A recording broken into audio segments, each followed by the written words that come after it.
Hello and welcome to this video. My name's Andy.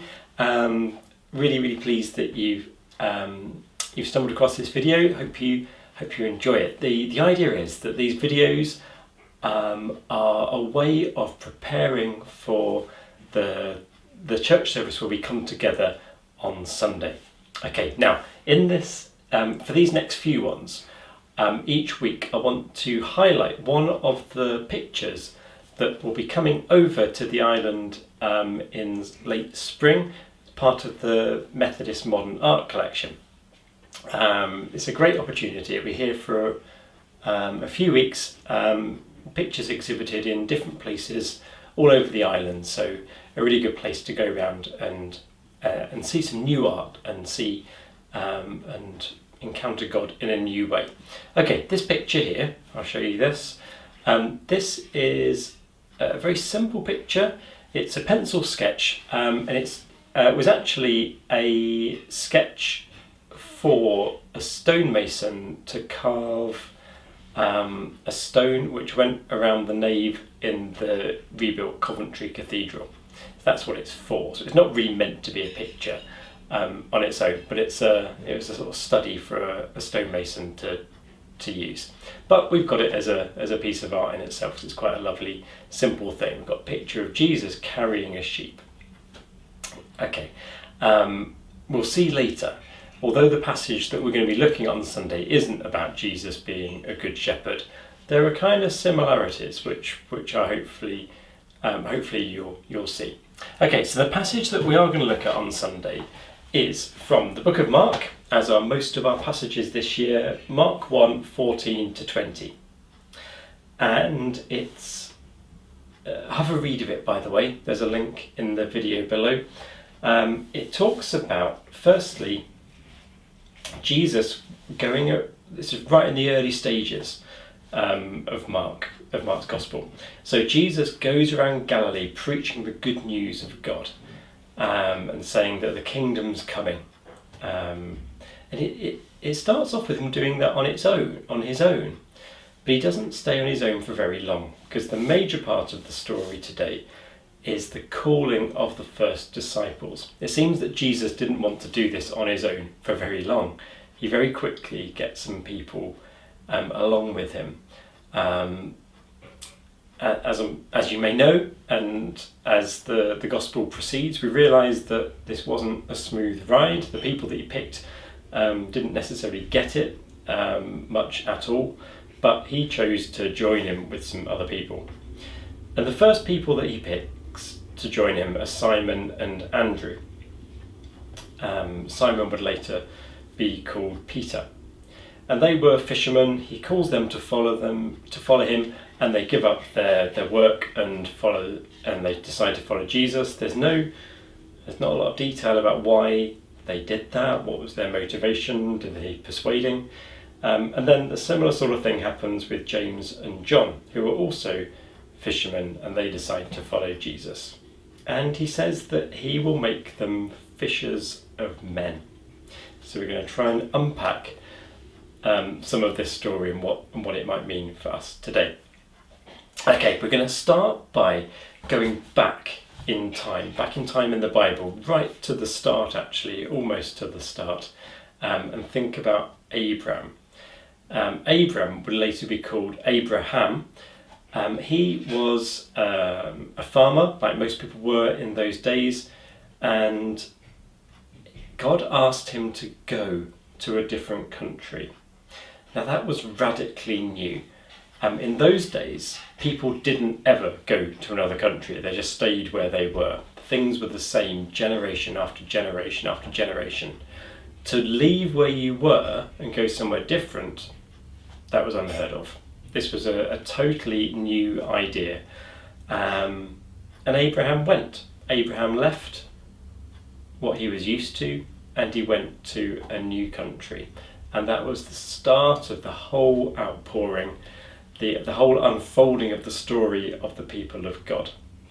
Okay, so Abraham chose to go, even though that was a radically different thing. The normal thing to do would be to stay where you were and do the same thing generation after generation after generation. Nothing was ever new.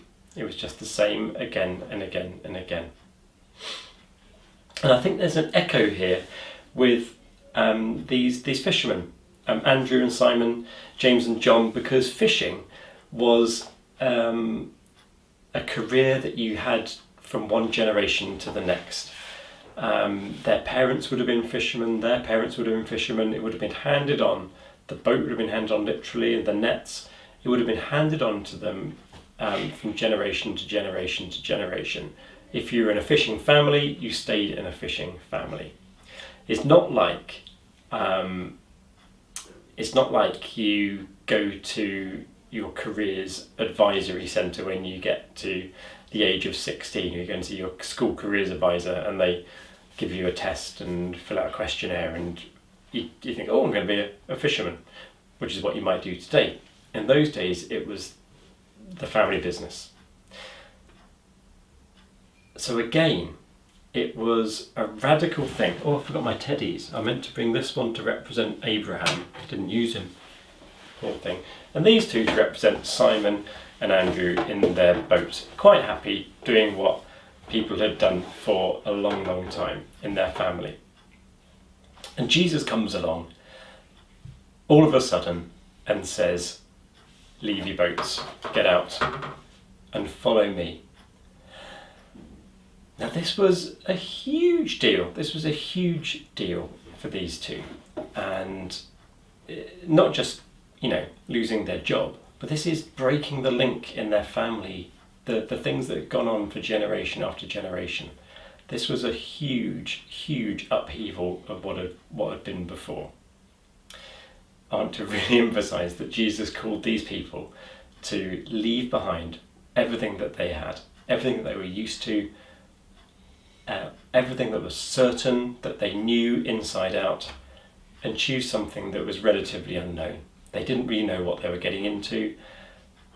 It was undefined. Jesus didn't really lay out a plan of action. They just trusted and went. What great examples of faith. They left their boat behind and they went and followed him. So what does it mean to be fishers of men? Okay, I'm going to again go back to the Old Testament because in many ways the New Testament does build on images and ideas that came up from a long time ago. Now in the Old Testament there was a prophet called Jeremiah, and God gave him a message to pass on to the people at the time that they were going to be taken away from Israel and taken into captivity in Babylon. The reasons for that we don't need to go into here, but basically the people at the time had got complacent. They'd become very, very strong militarily. The nation of Israel had become quite a strong thing. Even though it was small for its size, it was very strong. They were very proud. They'd kind of lost touch with God. They'd lost their dependence on God. And critically, they'd started treating, there was great social injustice. The poor were not treated well. So there's prophecy after prophecy after prophecy in the Old Testament of saying, because you have not treated the poor with justice, you're going to be taken away from your country and taken into captivity. And that happened. But in the middle of Jeremiah, there's a hint that they'll be brought back again. And that happened too. They were released from captivity and they came back. It says in Jeremiah 16:16. Now it's a poem, so it's hard to pin down exactly what it means. But I think the sense is it said that there will be some fishermen who will catch you and bring you back. There's a sense that God wanted to catch people in this state of captivity, in this foreign nation where they weren't meant to be.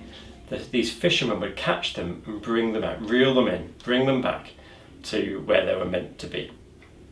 So when Simon and Andrew were called to be fishers of men, I think there's a sense there that he wants them to pull people out of captivity, back to where they're meant to be.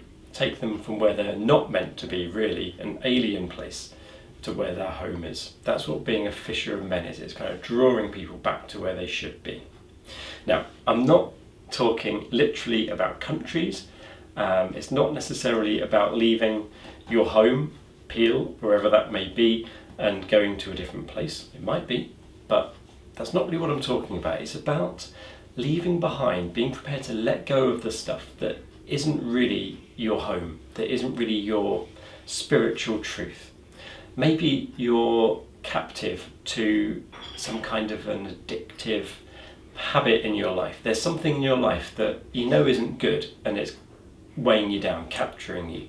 Maybe it's something to do with wealth and money. Maybe it's, I don't know, you'll know what that means for you.